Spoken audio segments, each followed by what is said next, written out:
Hello everyone, কেমন আছো সবাই? আশা করছি সবাই খুব ভালো আছো। অনেক দিন কোনো ভিডিও শেয়ার করা হয়নি। শরীর, মন, মেজাজ কোনোটাই খুব একটা ঠিক ছিল না।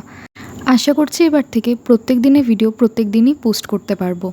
আজকে ঘুম থেকে উঠেই চলে গিয়েছিলাম জিমে সমস্ত ওয়ার্কআউট কমপ্লিট করে বাড়ি এসে বানিয়েছিলাম ওটসের চিলা। এর মধ্যে সামান্য সুজি আর অল্প কিছু ভেজিটেবলসও অ্যাড করেছিলাম। ব্রেকফাস্ট কমপ্লিট করে স্নান সেরে নিলাম আর প্রত্যেক দিনের মতো পুজোও করে নিলাম। তারপর কিছুক্ষণ সোশ্যাল মিডিয়া স্ক্রোল করছিলাম। মা স্নান করে এসে আমাদের খেতে দিল।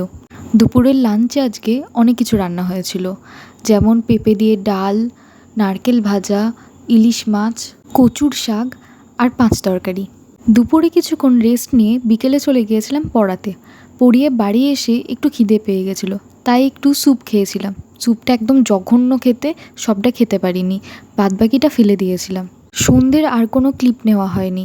দুপুরের মাছ তরকারি আর তার সাথে আলু ভাজা দিয়ে রাতের ডিনারটা কমপ্লিট করে নিলাম। আর সবশেষে খেয়েছিলাম অল্প একটু মিষ্টি দই। ভিডিওটি ভালো লাগলে লাইক কমেন্ট করো। দেখা হবে নেক্সট ভিডিওতে।